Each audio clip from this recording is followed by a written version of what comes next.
to answer some questions for Metal Hammer Spot On interview.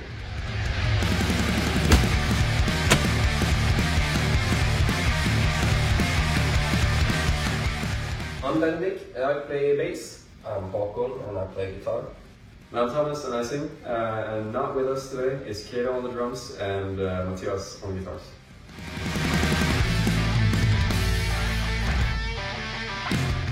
So I had just moved back to Norway, and I was looking for a band, and was looking through Facebook for people looking for members, and I found this post by someone looking for a vocalist, and that was this band, and I sent them a message, and long story short, we've been playing since, and that was like back in 2016 or something. I haven't really done anything else before joining this band, and before I joined, it was just you, Kato, and his brother. Yeah. How long have you been playing before I joined? Around 2 years. We were searching for a vocalist at the time, or 2 years prior, before you came. And then we were like on the brink to give up, and then, yeah, he posted or commented on the post, sent us a couple of messages with a cover on YouTube, and we were like, oh, okay, he's cool, that's cool.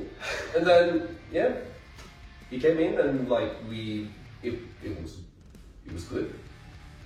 Yeah, and then we played for a while, and I don't know, like, we were looking for a second guitarist, I guess, and I remember Håkon kind of like went to a couple of our shows, and so he was on the first show. Yeah, he was, and then the lines are kind of blurred because I don't remember when you actually joined and when you were like just looking at our shows, kind of. I think it was kind of unclear to me too.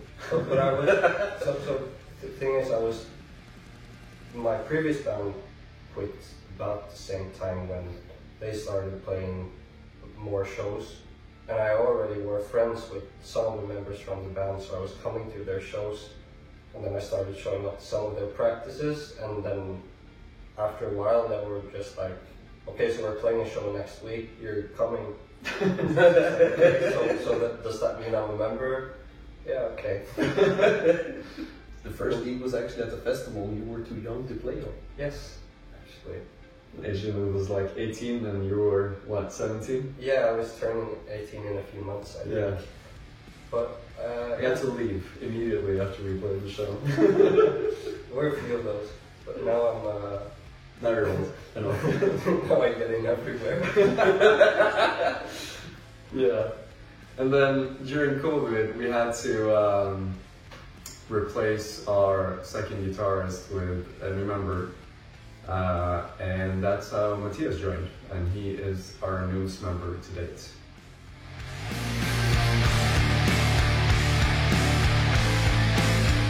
Influence-wise, I think we're all very different. And I think you can tell by listening to our album. There's a lot going on, and for me personally, I grew up listening to death metal, bands like In Flames and Opeth, and eventually I wandered into bands like Every Time I Die and Architects, kind of metalcore, and took a lot of inspiration from Keith in Every Time I Die. I think you can tell if you check out my vocals. But yeah, definitely in the later years became more of a hardcore punk guy. However, for Scandinavian people, hardcore punk I think means something different. It's more melodic up here in the north, kind of. It's a bit different than how I guess the rest of the world sees the hardcore punk label. So yeah, that's mine. How about you, Bendik?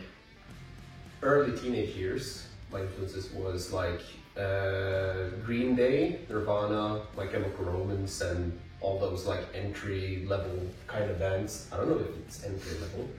Sure, someone will be pissed off at that. But anyway, and then like in the mid-teens, it became more into like metalcore, deathcore, all those all those core bands, you know. Later, after that, I was introduced into the hardcore punk scene in Norway, and yeah, I stayed true ever since. Yeah. Stay true to the roots and Stay true. How about you, Håkon? For me, as a teenager, discovering heavy music in general, there was a lot of Trivium and Killswitch Engage and metalcore bands similar to that. Then later, after joining the band and then getting to know the rest of the people, getting introduced to the hardcore punk scene in Norway, it's mostly been, well, the Norwegian bands like Social Suicide or Kvelertak that's been influences. And then recently, N has been a really big influence as well. I think that's about it for me. Yeah, pretty much sums it up.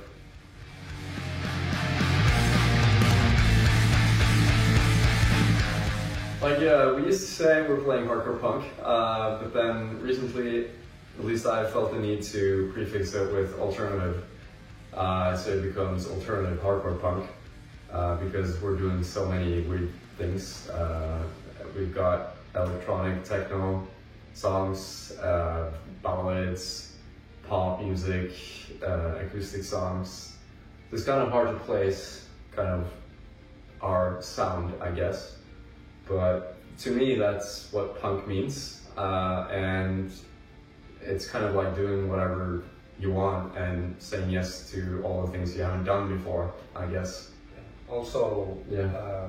A lot of the time, the sound of whatever song we're writing depends a lot on who writes the initial riff or like the initial idea, and then we just kind of work from there if it's a fun idea. Goes back to like our influences being so different and everything. Yeah.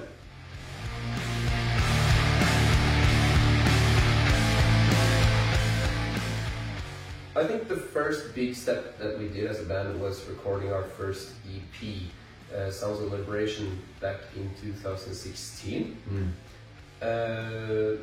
We've never been into like a recording studio before, ever, like in that grade. Yeah, any of us in that scale or that grade. So I think we've just been in the band for like a year, and then our producer Esteban sent me a shit ton of messages Every month. every month for the year before we started recording, asking if we wanted to come and record at his studio. And finally, when we had enough songs, we said yes. And we drove 12 hours in a shitty car over the mountains. The car broke down multiple times. Yeah, it was so shitty. And we went in. It was the first time, and it went good. It went great. It went great. It went superb. But it was a lot. We recorded like 18 hours every day, kind of. We didn't even have time to sleep.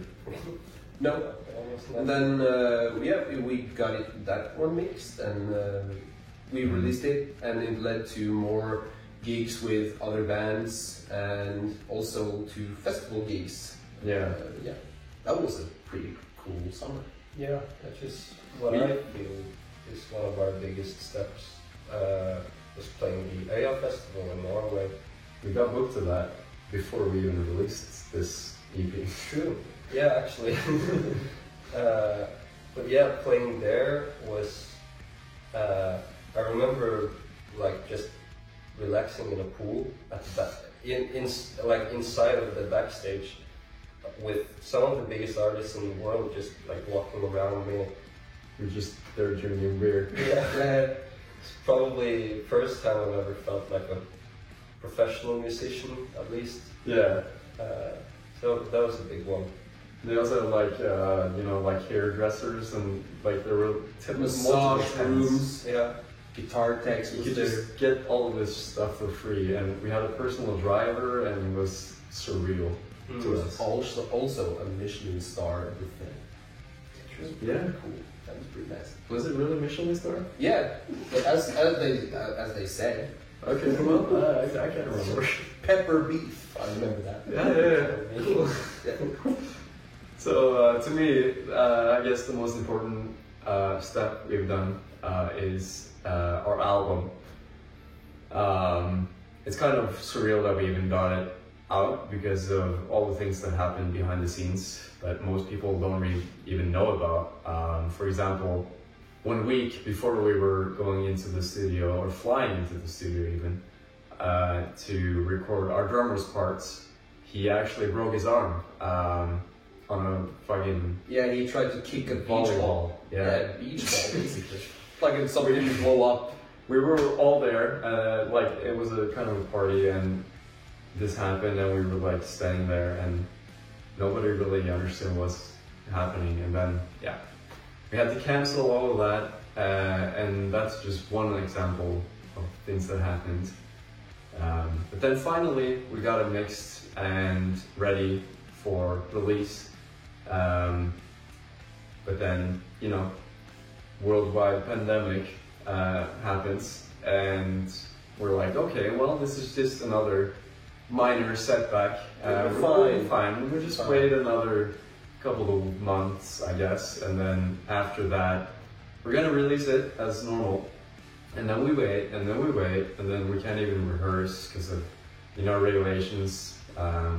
Total lockdown, and then we want to release it when we can play live, you know, because that's what we kind of are about, because that's what we like doing. And then suddenly it's been 2 years and we haven't released anything. Yeah. But then things starts opening up again, and now we're here, and we released our album back in August, and we've been playing live, and it's been great. Yeah, our new album, Times of Clarity, is out now. So check it out, and that's it from us, I guess. So thank you to Metal Hammer for having us, and we'll see you on the road. Peace.